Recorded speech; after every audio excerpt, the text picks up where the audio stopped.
Tu veux qu'on se retrouve?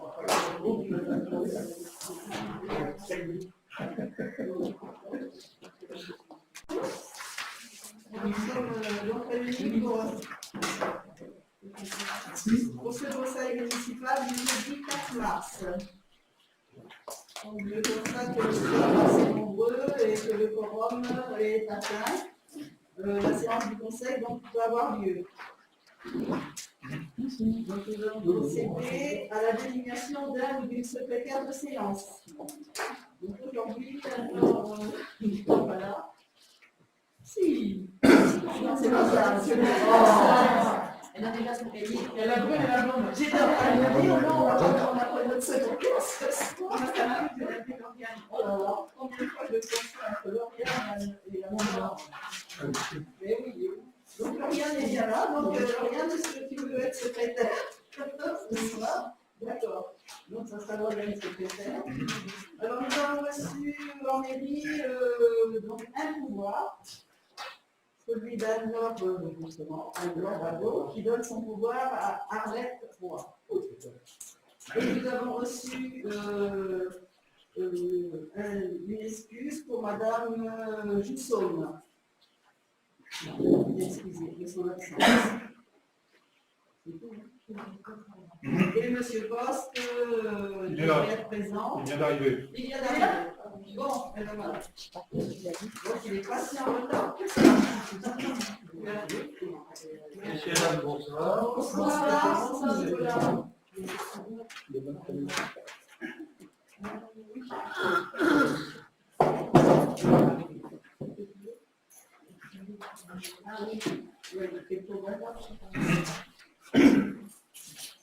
Alors, avant de passer à l'examen des délibérations, donc à l'ordre du jour, je vous propose de procéder à l'adoption du procès verbal du dernier conseil municipal que vous avez tous reçu.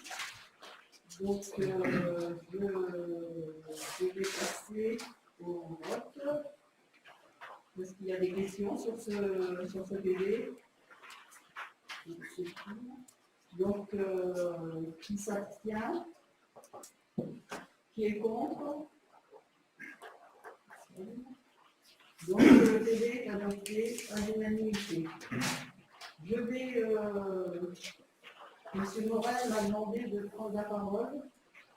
Donc, je vais vous donner. Je vous en remercie. Voilà, je me mets debout parce que j'aimerais bien que tout le monde entende. Monsieur Ramos, connaissez-vous ce numéro?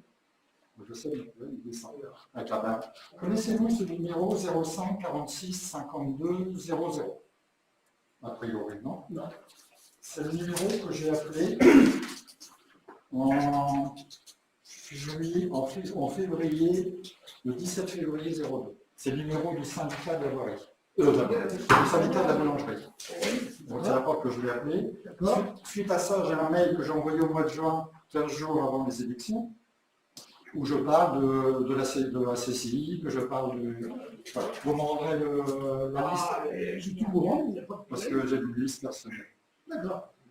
Bien. Donc ce numéro, je l'ai appelé le 17 février 2020 à 17h33, plus le mail du mois de juin. Attendez, 2020 ou 2021? 17 février 2020. On était encore en campagne, avant le premier tour. Quand je vous dis que ça faisait 8-9 mois, je ne me suis pas trompé, c'était même plutôt 12 mois, 13 mois. Donc j'attends vos excuses pour m'avoir traité de menteur. C'est une blague. Vous m'avez traité de menteur, ça a été relayé par M. Goué. Voilà, donc, moi, monsieur Morel, vous m'attaquez personnellement, j'ai dit des choses, je ne reviendrai pas dessus, sachant que la secrétaire de... Oui, attendez, j'ai un mail et une facture de téléphone qui prouve que j'ai appelé, que j'ai bien parlé. Ah, oui, vous avez peut-être appelé, vous n'avez plus personne. Moi, je n'ai pas de preuve de ce que vous dites. Voilà. Bon, on arrête là. Vous êtes fié à la réponse d'une personne et vous accusez quelqu'un? Non. Avec qui on n'est pas dans un tribunal, j'ai dit que... Vous avez... Ah, si. Les propos, c'était que... Que c'est pas de mensonge. Bon, on passe. Donc, c'est clos. Il n'y a pas d'excuse, il n'y a pas d'excuse. Ah non, je prends les... Donc, c'est clos.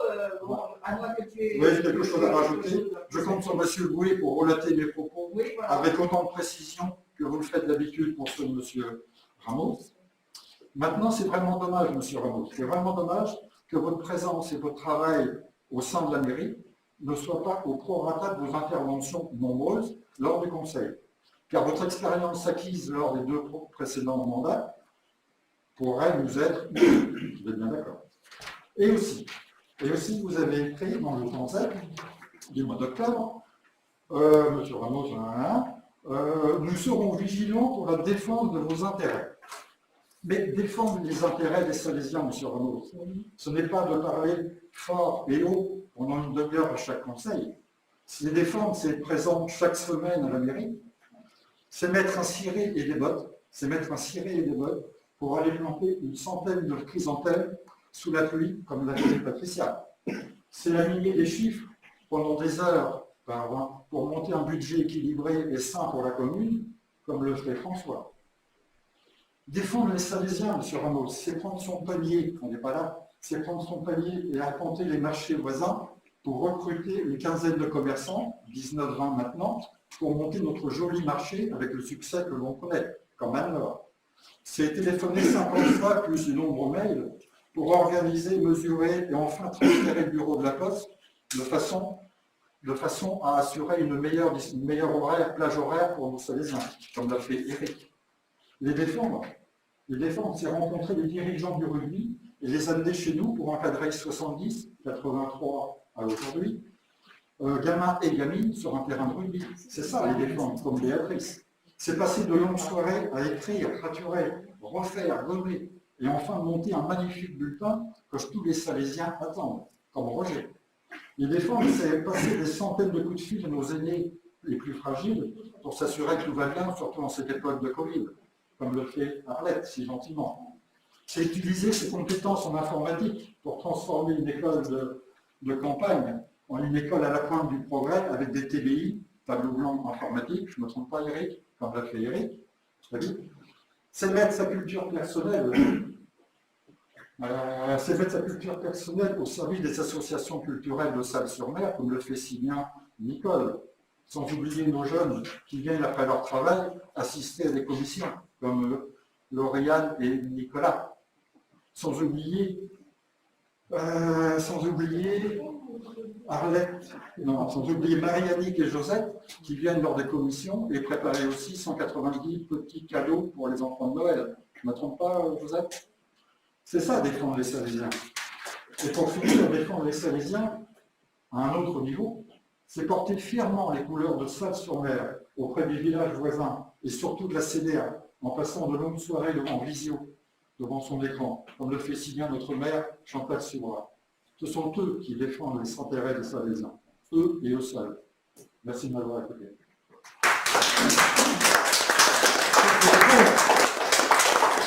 Je vais faire comme vous.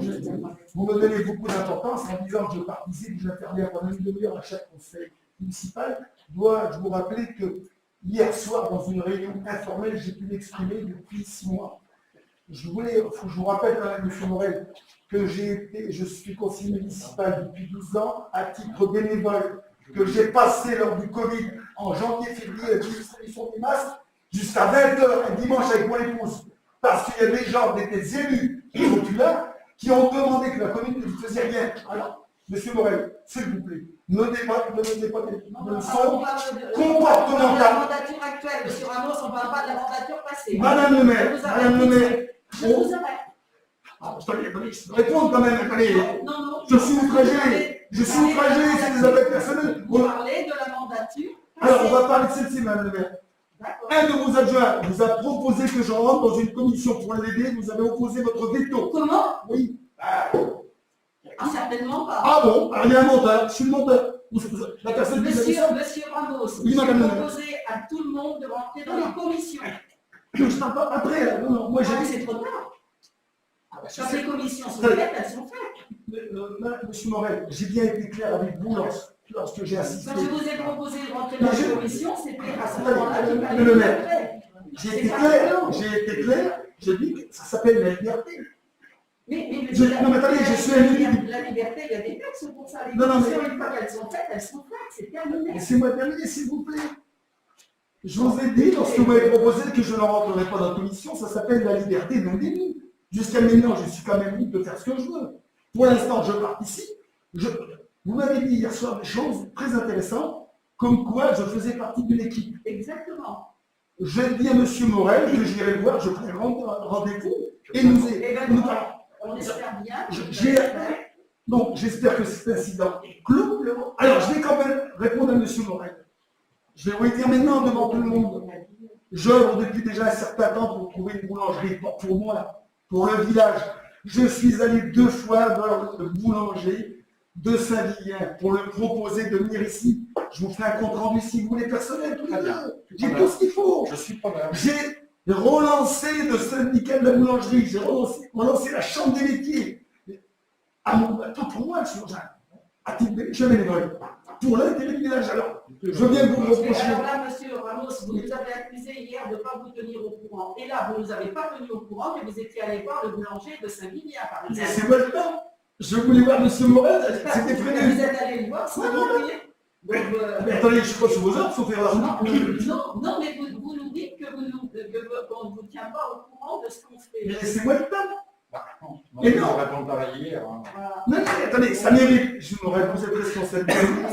Ça mérite que nous nous rencontrions pour en discuter ensemble. Complètement disponible. J'ai des idées. Bon, est-ce qu'on les partagera ou pas? Évidemment, S'il vous plaît. évidemment qu'on les partage S'il pas. vous plaît, 30 secondes, on arrête. Allez, je passe aux délibérations. Madame la maire. On passe à l'examen des délibérations portées à l'ordre du jour. Je vous propose de passer.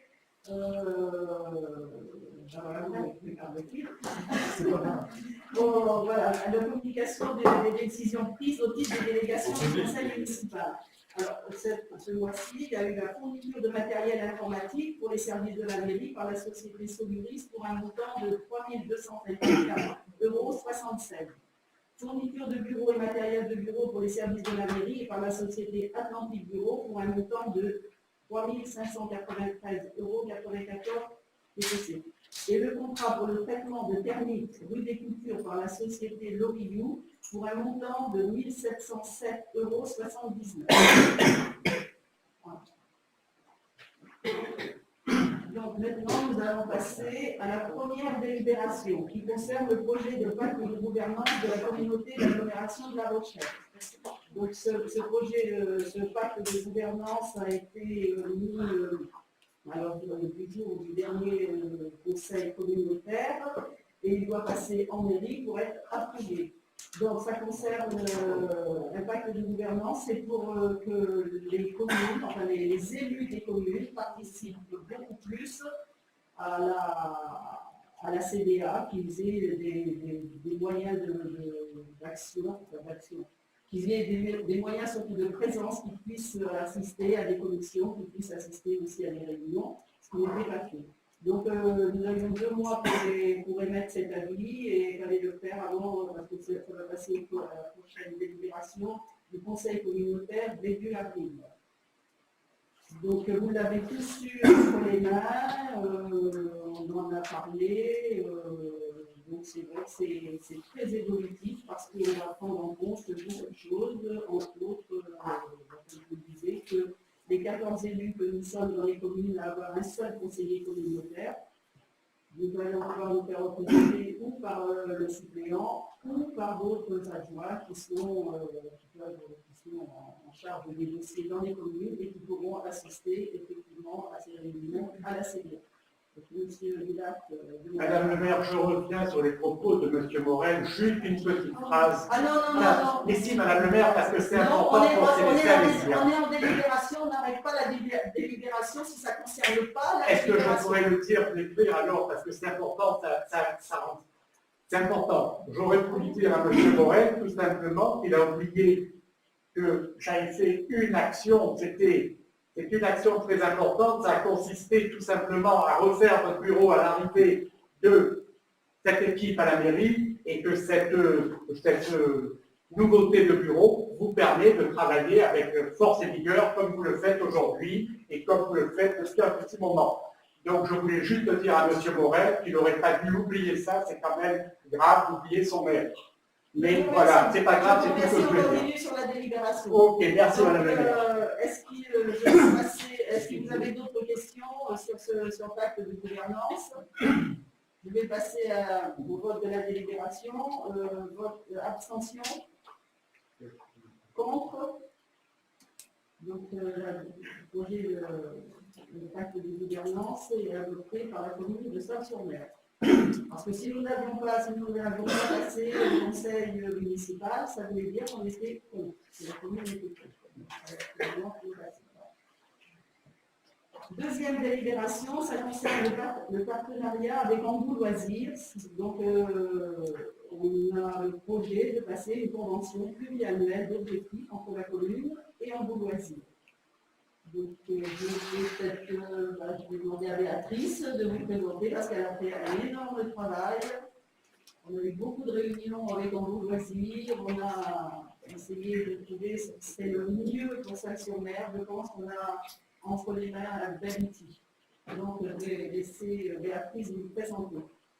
Donc, avant de vous présenter ce projet, je tenais à remercier effectivement le soutien de Madame le maire, de l'ORP dans son soutien administratif et de la commission qui œuvre chaque mois avec moi pour aboutir à ce beau projet.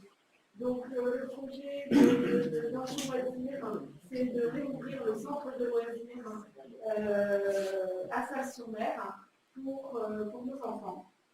Donc, on a fait un sondage en début d'année qui nous a montré une vraie carence dans ce domaine.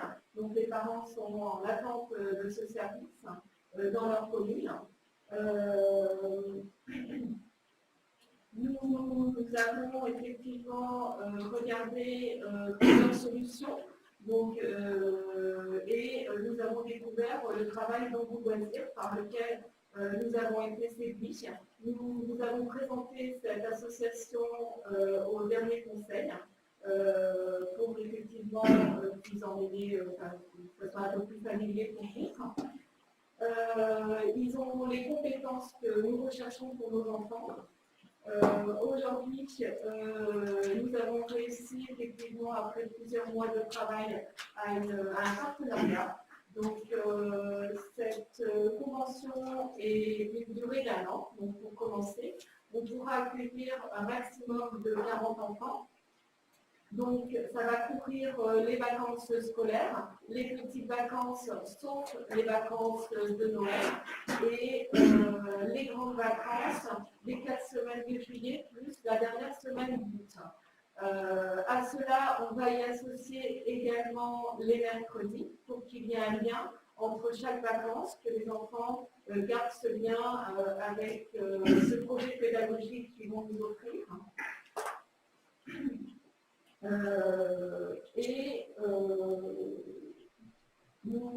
Si cela nous séduit aussi, eh bien, nous pourrons commencer à ouvrir ce centre de loisirs à partir du mois de juillet.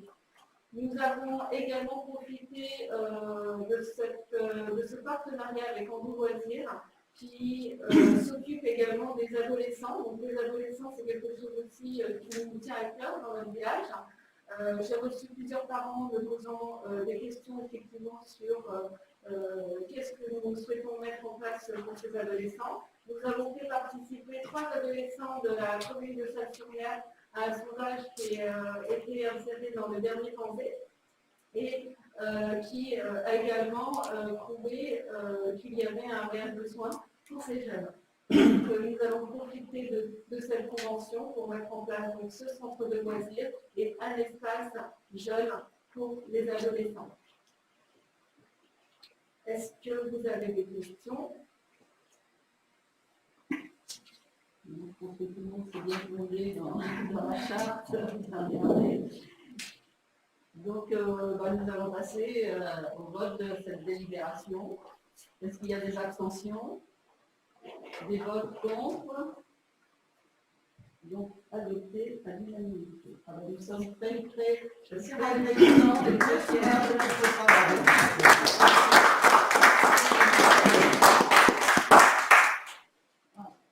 Donc, nous passons à la troisième délibération qui concerne la charte de la démocratie participative. Donc là, il y a eu un très beau travail aussi fait par la commission. Et donc, je vais laisser Roger vous présenter le travail. Merci. Donc cette charte de démocratie participative répond en fait à une promesse de campagne, c'était quelque chose qui était inscrit dans notre projet. Donc on en voit aujourd'hui l'aboutissement au travers d'un document qui va permettre d'encadrer, de gérer cette démocratie participative que nous souhaitons. Alors bien évidemment, je remercie l'ensemble de l'équipe qui a travaillé là-dessus, en rappelant que, comme dans toute bonne démocratie, cette équipe était constituée également de deux personnes de notre équipe qui ont largement apporté leur contribution. Je les remercie tout particulièrement. Rapidement, il y a eu un travail de documentation qui était fait auprès d'un certain nombre de sources, notamment gouvernementales, mais aussi au travers de nombreux exemples qui ont pu être glanis ici là dans différentes villes qui ont mis en place ce genre de démocratie. Il y a eu création donc, de ce groupe, et ce groupe a travaillé au cours de 5 réunions qui se sont tenues pendant les mois qui ont précédé pour vous proposer aujourd'hui le projet qui est en place. Alors, je voudrais simplement préciser certains points qui me paraissent extrêmement importants dans le contenu de cette charte. Le premier, c'est bien évidemment d'associer à notre démocratie représentative une démocratie participative. Et je rappelle que c'est quelque chose de complètement innovant, de complètement nouveau au sein de notre commune. Et je pense que c'est quelque chose qui doit contribuer à créer du lien social, à créer du faire ensemble, d'agir ensemble. Il y a donc un projet de gouvernance d'une part, mais aussi un projet de cohésion sociale. En termes de règles, parce que malgré tout, dans ce genre de projet, il est nécessaire de fixer un cadre, même si ça ne doit pas être un carcan, il faut quand même qu'il y ait quelques éléments qui encadrent ce projet. Je rappelle que les comités ou les structures qui pourront être mises en place n'ont qu'un avis consultatif, c'est-à-dire que les avis qui sont présentés par les différentes structures ne font pas office obligatoirement de décision de la part du conseil municipal, qui reste décisionnaire. Et l'autre point qui me paraît important en termes de règles, et ça je crois que c'est fondamental, c'est que le bon fonctionnement de ce type de démocratie passe par la nécessité de mettre en avant l'intérêt collectif avant l'intérêt individuel. En termes d'acteurs, beaucoup de personnes sont concernées, en premier lieu bien évidemment les élus, également le personnel municipal qui a son rôle à jouer également, mais aussi bien évidemment les associations, tous les Salésiens, tous les citoyens de bonne volonté pour nous aider à plancher sur les dossiers, et puis bien évidemment, dans certains cas, des expertises, parce que les compétences, on ne nous a pas forcément toutes, et on aura peut-être parfois besoin d'aller chercher de l'expertise au-delà de ces groupes que je viens de signaler. On a souhaité également, au travers de ce document, rappeler un certain nombre de valeurs fondamentales qui sont nécessaires pour le bon fonctionnement de ce type de démocratie. Ce sont des notions de transparence des élus sur la réalité d'une situation, par exemple, sur des documents qui sont nécessaires dans une bonne étude d'un dossier, des notions d'écoute, c'est-à-dire qu'on est là pour entendre tous les avis, des notions de respect, on est là aussi pour respecter la vie de bienveillance, c'est le meilleur moyen pour pouvoir progresser, d'engagement, parce qu'il ne s'agit pas d'être volontaire, il faut aller également, comme l'a évoqué tout à l'heure, Dominique, au travers de certains exemples, encore trop éléments qu'il faut aller chercher l'information et trouver des solutions, et puis bien sûr de confiance. Je pense que c'est un vecteur d'efficacité que de faire confiance à chacun. Rapidement, les formes que nous avons retenues au sein de cette charte de démocratie participative, des formes qui permettent de au conseil municipal de garder une maîtrise de ce système de démocratie, mais aussi d'être efficace. Deux formes essentiellement, la consultation, elle a fait l'objet déjà de plusieurs expériences qui ont concerné le domaine social que le commerce par exemple, mais aussi des formes de concertation au travers notamment de comités ou de commissions qui vont plancher sur un dossier, une initiative, à une demande du conseil municipal. Je précise qu'il n'y aura pas de solution trop élaborée, trop sophistiquée, parce qu'encore une fois, nous commençons une expérience qui est innovante, qui n'a jamais été pratiquée. Donc, il a paru important au groupe qui est en train de plancher sur ce dossier de s'orienter vers des solutions plus simples avant d'envisager des choses plus compliquées comme la collaboration qui n'a pas été retenue. Je rappelle que la collaboration est un moyen qui peut donner des budgets, par exemple, par un jeu de participatif pour traiter un problème. Ça n'est pas l'ordre du jour aujourd'hui, ça nous avons peut-être ultérieurement, nous commençons positivement. En termes de... Pour terminer deux points, d'abord sur la notion d'évolution. Ce document n'est pas figé, ce document est évolutif, c'est-à-dire qu'en fonction de la pratique que nous aurons, on saura le faire évoluer à l'initiative du conseil municipal comme à l'initiative des personnes qui auront participé à des groupes de travail. Et le comité qui a travaillé jusqu'à ce jour pour vous proposer cette charte de la démocratie participative va se réunir prochainement pour fixer une trame de ce qu'on appelle une lettre de mission, de manière à ce que les projets qui seront proposés à ces commissions soient parfaitement identifiés, encadrés, dans un contexte bien précis en termes de délai, en termes d'objectifs à atteindre. Pour être un petit peu plus dans le concret, il y a deux domaines où nous aimerions, au-delà de la validation de cette charte, nous aimerions associer un comité participatif. Le premier concerne la charte architecturale et paysagère. Cette charte architecturale et paysagère est un dossier de moyen, voire de long terme. C'est-à-dire qu'on est parti pour à peu près 18 mois à 24 mois de travail. Ça va demander de l'énergie, ça va demander du temps, ça va demander des ressources.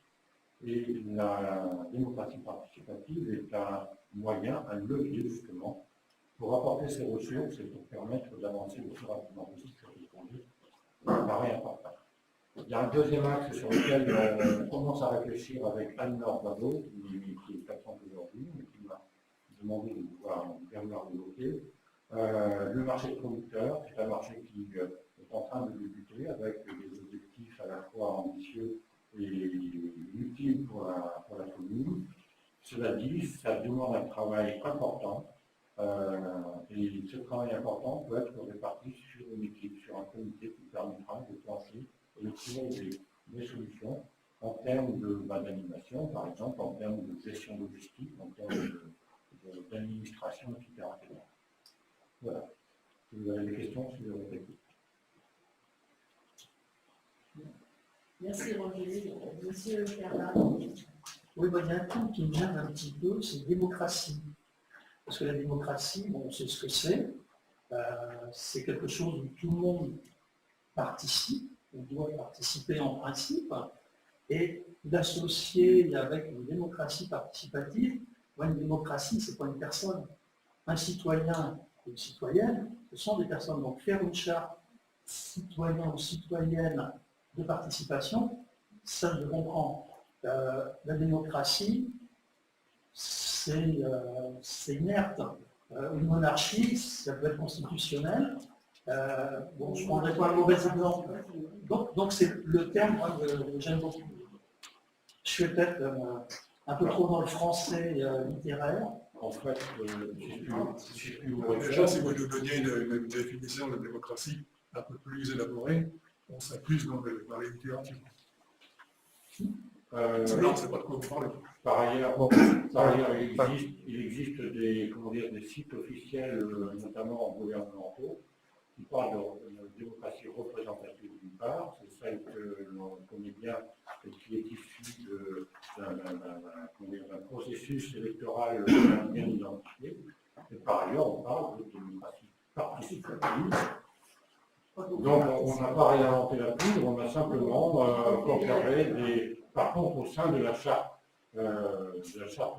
participative, de la démocratie participative, pardon, il a clairement été fait mention de la notion de citoyenneté, de la notion d'association, de la notion d'élus, de personnel. Donc, en fait,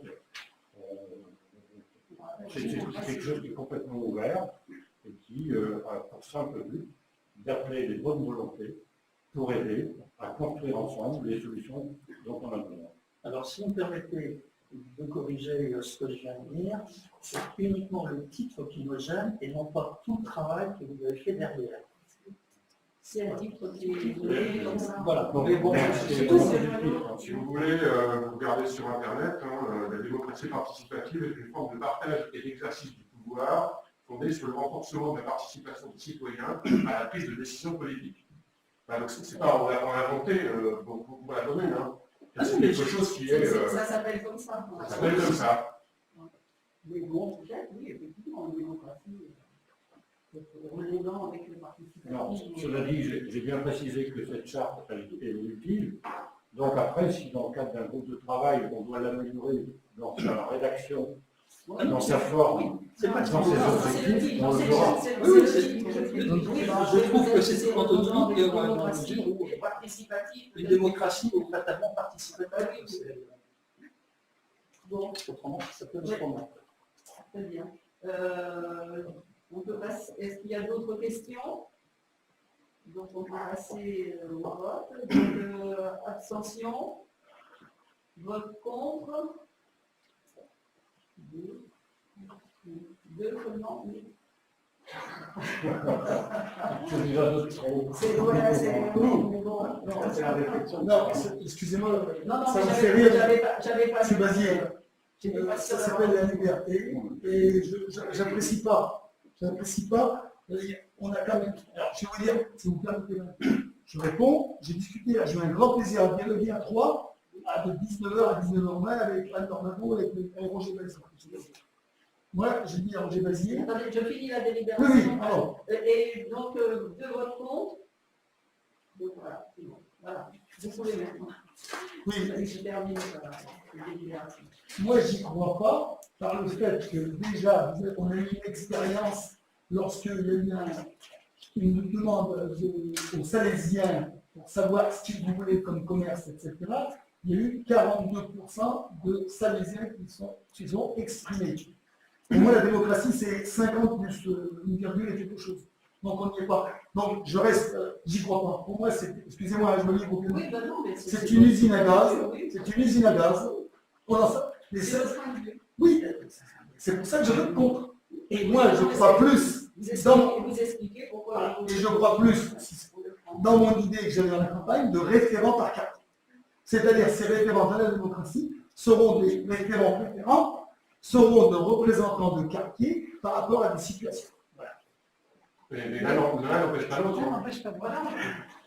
Mais oui, on va dire des doublons. Après, monsieur Renaud, on va dire des doublons, je vois pas l'intérêt de Non, mais doublons. monsieur Bazier, vous Permettre aux gens de ça fait partie s'exprimer de à la quelqu'un. démocratie participative. Les référents de quartier, ça fait partie de la démocratie participative. Hein. C'est une forme comme une commission. C'est exactement pareil. Donc, monsieur Bazier vous a dit que c'était évolutif. Peut-être que, Moi, j'espère.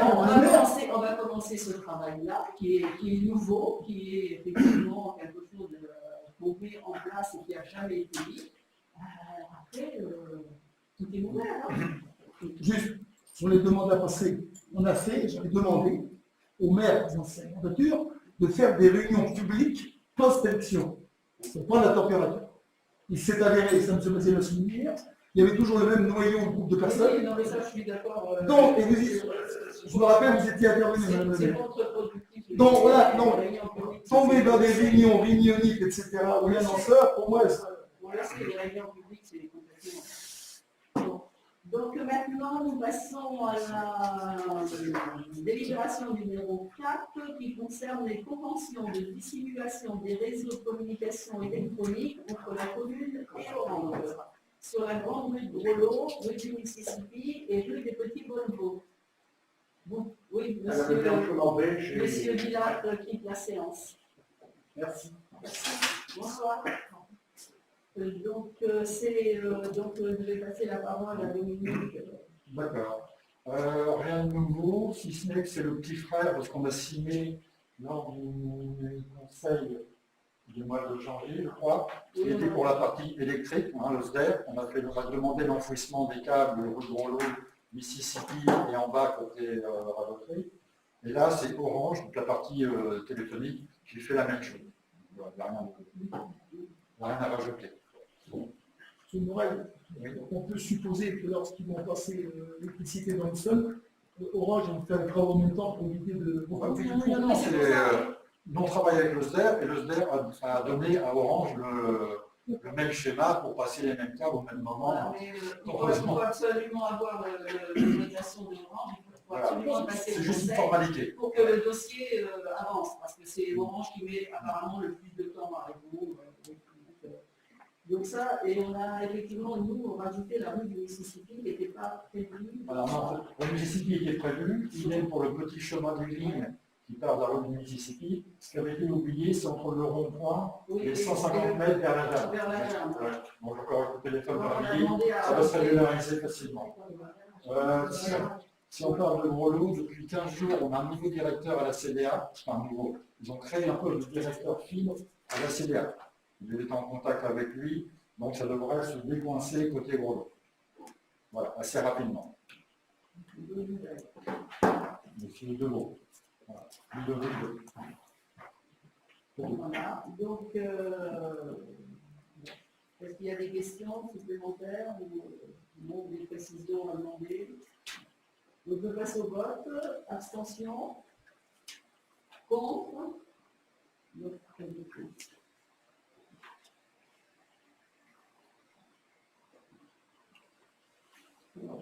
la 5e délibération concerne des demandes de subventions au titre du plan de relance DSIL.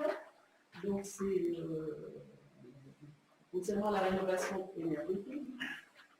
Donc, je vais demander à Eric d'en parler, puisque c'est lui qui va.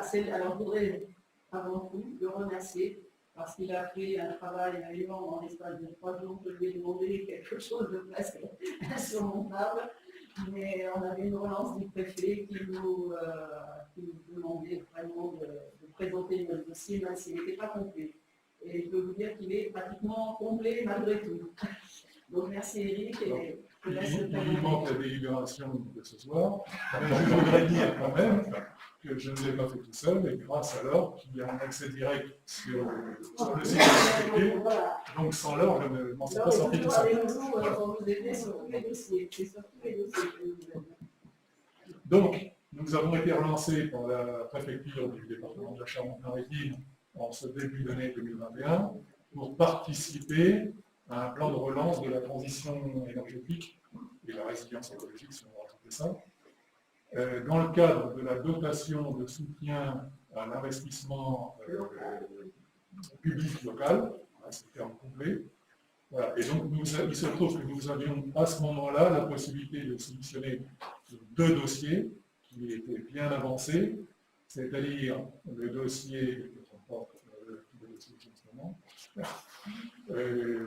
donc le dossier photovoltaïque, voilà, parce que je pense qu'on a mis dossier en même temps, le dossier photovoltaïque, puisque nous avons un projet de commencer à mettre du photovoltaïque et de réduire nos consommations énergétiques en utilisant des énergies renouvelables qui sont infinies, parce que la durée de vie du soleil, c'est encore 4 milliards d'années. Oui, dans 4 milliards d'années, ça fait combien de mandatures? Ça fait pas mal de mandatures.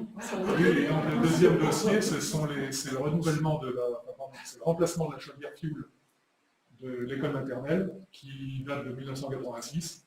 Et pour ces 2 dossiers, nous avons sollicité 50% du financement. Voilà, et donc maintenant, c'est lancé. Et pour compléter le dossier, nous avons besoin de la délibération du conseil. Voilà. Donc, est-ce que vous avez des questions? Oui. On a parlé hier, par exemple, sur la deuxième demande de subvention, le remplacement de chaudière à fioul par du gaz. Est-ce que c'est pas possible, on en parle, de mettre une pompe à chaleur? Bonne question.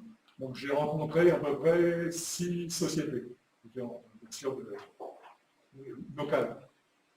Compte tenu de la surface à chauffer, c'est-à-dire 400 mètres carrés au sol de l'école maternelle, le dimensionnement de la pompe à chaleur nous entraîne sur un investissement qui serait 2 à 3 fois celui du remplacement de la chaudière. Bien évidemment, c'est plus écologique, c'est évident.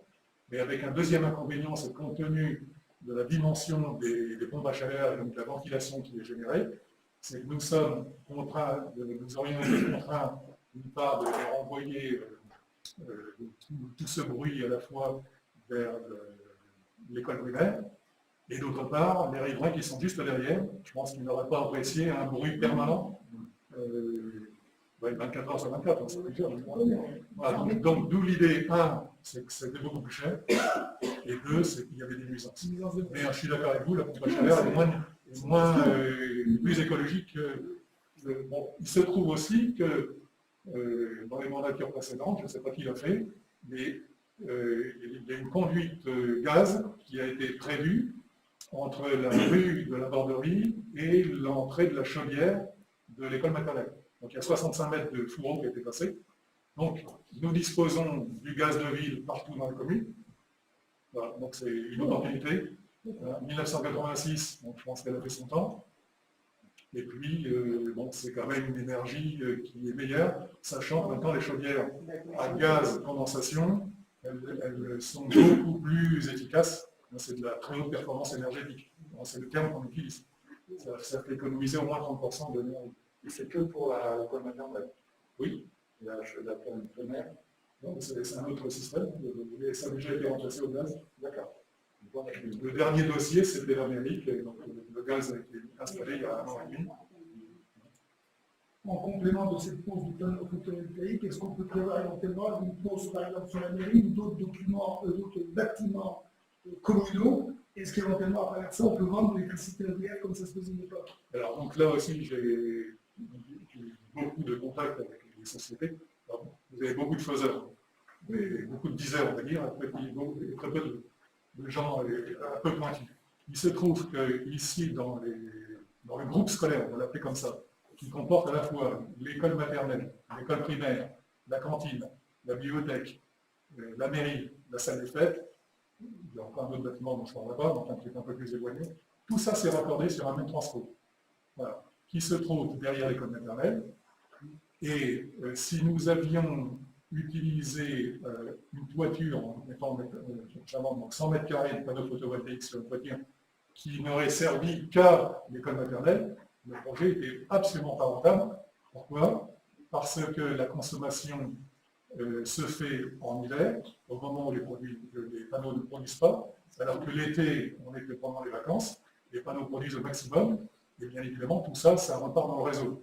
Donc, bien sûr, il y a des conventions de revente à EDF, mais à 6 centimes le kilowattheure, c'est pas rentable du tout. C'est-à-dire que l'investissement qui est fait, qui aurait été fait plutôt sur un panneau, sur un toit, qui n'aurait pas compris cet ensemble de groupes scolaires, et ça n'aurait pas du tout été rentable. Donc, il faut quand même comparer. Donc là, la priorité de la commune, c'était l'autoconsommation. Je produis, mais j'autoconsomme immédiatement ce qui est produit. Alors, bien sûr, il y a des surplus l'été, il peut y avoir des pics, et donc ça, c'est prévu dans la revente, c'est-à-dire qu'à la fin du dossier, on a un contrat de revente avec EDF.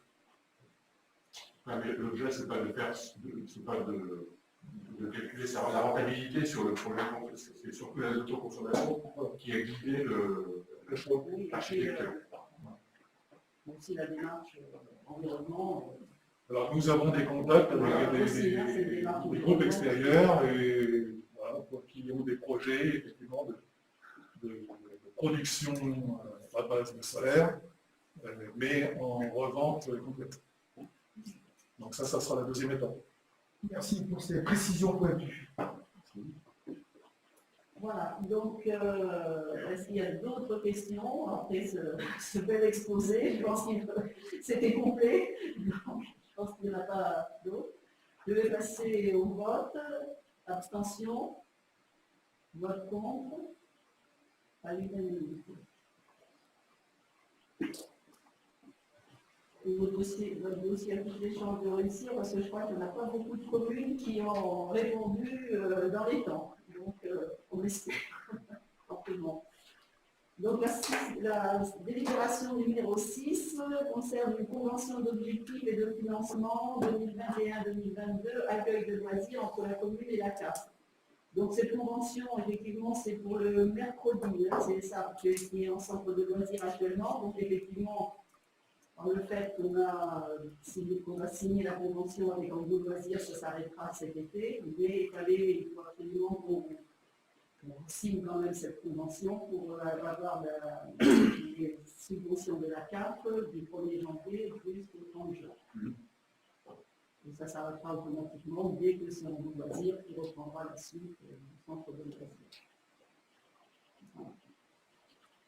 Donc, est-ce qu'il y a d'autres questions? Abstention. Vote contre. Convention sera signée. La 7e délibération, ça concerne la cession du Renault Mascotte Belle. Je dis bien, du Renault, voilà. Donc, qui va être vendu au garage de l'aumônerie pour la somme de 1 000 €. Voilà. Donc là aussi, il fallait que ça passe, on vous l'a envoyé peut-être à part cette délibération, on l'a rajouté parce qu'il faut que le garage de l'aumônerie vienne chercher ce fourgon et qu'on barre la carte grise, il fallait que ça passe en conseil municipal. Voilà. Donc, je vais procéder au vote. L'abstention. Vote contre. Le Renault Mascotte Belle est vendu. Alors, il y en a un autre qui a déjà remplacé. Ah oui, un nouveau. Voilà. Donc, les délibérations sont terminées. Nous allons passer aux informations diverses. La date des prochains conseils municipaux. Donc, on vous a déjà averti et je pense que vous avez peut-être aussi déjà le fond de dossier. Non, pas encore. Non. Ça va concerner le vote du budget, le 11 mars. Donc, 11 mars, 18h, vote du budget. Et les prochains conseils municipaux seront déplacés. Au lieu d'être le premier jeudi de chaque mois, ils vont être le dernier jeudi. Je vais vous expliquer pourquoi. Parce que le premier jeudi, nous allons certainement faire des animations au marché. Ça sera le premier jeudi, parce qu'on se dit que les gens sont un peu mieux le premier jeudi qu'à la fin du mois. Donc, stratégiquement, je pense que c'est mieux le premier jeudi. Et ça me posait aussi un énorme problème parce que la plupart des conseils communautaires sont les premiers jeudis de chaque mois aussi. Donc, ça fait plusieurs fois que je ne peux pas y assister. Donc, par exemple, ce soir, il y a le conseil communautaire à la CDA et le 1er avril, le mois prochain, c'est le conseil communautaire aussi. Donc, je ne pourrais pas y assister non plus. Donc, je vous demande de bien vouloir noter maintenant que le conseil municipal aura lieu le dernier jeudi de chaque mois. Donc là, ça sera le 29 avril. Le point situation Covid, alors, je n'ai pas vraiment de chiffres particuliers à vous donner, sauf qu'effectivement, ça s'améliore pas dans la région. Je n'ai pas les derniers chiffres de la CDA, on ne les a pas communiqués. Par contre, on a fait un énorme travail avec Arlette pour faire communiquer toutes nos personnes les plus âgées de la commune. Donc, les plus âgées, nous avons fait une liste de 60 personnes que nous avons envoyé avec l'accord de Stéphane Guinal, maire de Châtelaillon, qui gère le centre de vaccination, qui a accepté que les communes environnantes, Terré, Saint-Julien, Saint-Sur-Mer, On envoie cette liste, effectivement, et à chaque vaccination, ils prennent 10-12 personnes de la liste. On n'avait pas de retour, mais apparemment, presque la liste, tout le monde a été vacciné ou attend un rendez-vous. Toutes les personnes qui sont nées avant 1940. Voilà, toutes ces personnes qui sont nées en 1940 ont pratiquement toutes été ou vaccinées ou appelées. Donc, et là, on a fait une nouvelle liste Les personnes qui sont nées entre 40 et 45. que je vais envoyer la semaine prochaine. Donc ça nous a beaucoup rassurés parce qu'en plus, il y avait des personnes quand même très âgées, M. Aubry, 98 ans, bon, a eu sa vaccination. Et il faut préserver nos personnes âgées. C'est 98, hein. C'est le doyen. Hein. Donc, on est très contents, effectivement, et je pense que les doses arrivent beaucoup plus. Actuellement, les médecins vaccinent leurs patients avec l'AstraZeneca. Pour le moment, ils vaccinent que les personnes à risque, effectivement, mais ils reçoivent apparemment 10 doses par semaine. Les premières doses arrivées, c'était 10 par semaine, espérons qu'ils en auront un peu plus. Mais bon, ils devront en avoir plus parce qu'il y a un stock.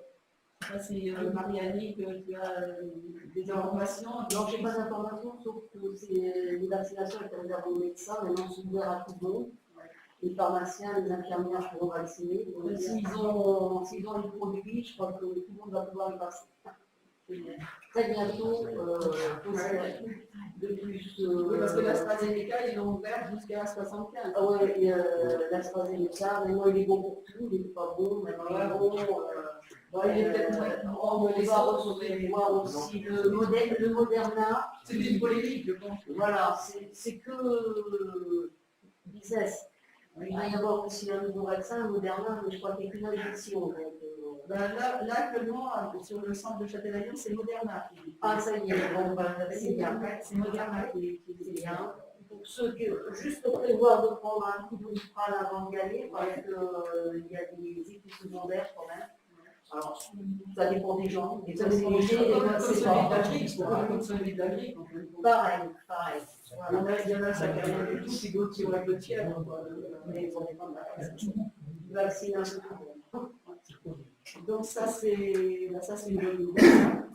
Et donc la date des prochaines élections départementales et régionales, parce qu'il y aura les deux en même temps, ont été fixées le dimanche 13 et 20 juin. Ça a été officiel. Donc, nous aurons notre rosière le dernier week-end. Et puis bon, je pense que là, qu'on ne mette pas des bâtons dans les roues, parce que là, deuxième année sans rosière, ça c'est pas possible. Là, c'est pas possible. Il nous faut absolument une rosière.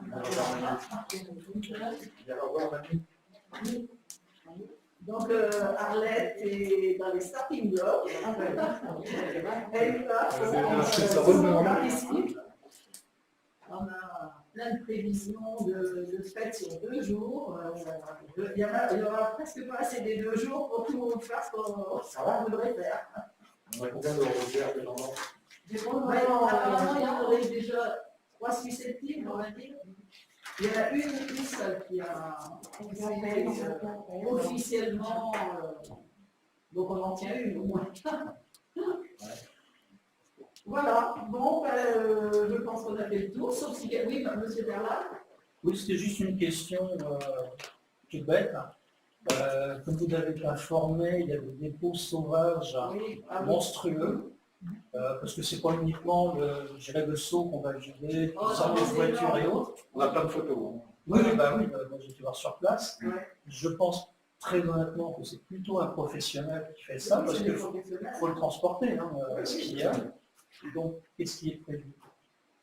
Je suis désolé de poser la question. Il y avait une enquête de police, surtout sur un en particulier, il y avait une enquête de police, on attendait sur le deuxième aussi, une enquête. Ils ont trouvé apparemment des papiers au nom de personnes, donc on laisse faire pour le moment les gendarmes, parce qu'on ne peut pas l'enlever quand ils n'ont pas fini leur enquête. M. Morel travaille dessus dès que ça va coûter à la commune, hein, parce qu'il faut faire venir dans la facture. Donc il y en a qui sont dans des chemins privés, ça, malheureusement. Ce matin dans le sud-ouest, vous en parlez, Oui, voilà, voilà. ça allait bien. Ah, mais partout, hein. Mais bon, moi, ça tout de suite, quand j'ai vu tous ces dépôts sauvages, je me suis dit, c'est à cause des fermetures des déchetteries qui ferment à 17h30. Hein. Donc, ils vont baigner partout, les chemins. Voilà, ça, c'est évident. Il fallait se douter, et puis on n'est pas, on n'est pas à l'abri, parce qu'avec 5 déchetteries comme ils veulent en faire au lieu des 13, je peux vous dire que les dépôts sauvages, il va y en avoir. Hein. Ça va y aller. La personne, elle ne va pas faire 10 km pour aller monter sur les déchets verts, et qu'elle va faire comme les fossés qui vont trouver dedans. Hein. On n'est pas. Oui, monsieur Ramon. Est-ce que, dans ce cas précis, est-ce que la commune porte plainte? Oui, je porte plainte. Il faut jouer. Sur l'ancienne mandature, il y a une situation, je pense que là on est au courant, quelqu'un avait donc mis des déchets, cette personne a été retrouvée, elle est donc amenée à porter plainte, elle est passée au tribunal, et le procureur a fait le dossier. Aucune poursuite. Alors, dans un cas précis où on est passé, parce que c'était la commune, une nappe et tout ça, est-ce que le maire, officier de police judiciaire, à ce moment-là, ne pourrait pas mettre une amende? De toute façon, ils ont une amende. Hein. Oui, mais dans ce cas précis, il n'y a rien eu.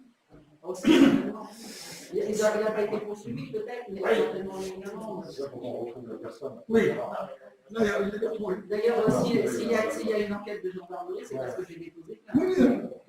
Oui. On aura un. Après, on va voir, hein, effectivement, ça fiche en colère. Si on trouve la personne qui le fait et qui n'a rien, justement, ça faudrait qu'il y ait un exemple, qu'il y ait plus d'exemplaires. Hein. Mais je pense que là, les communes, on est toutes concernées parce qu'il n'y a pas que Saint-Sur-Mer, il y a toutes les communes, Péray, Montagne, tout le monde s'aime bien. Donc, là, je pense que là, c'est vraiment. C'est des incivilités inadmissibles sur les gros chemins, sur les. Enfin voilà.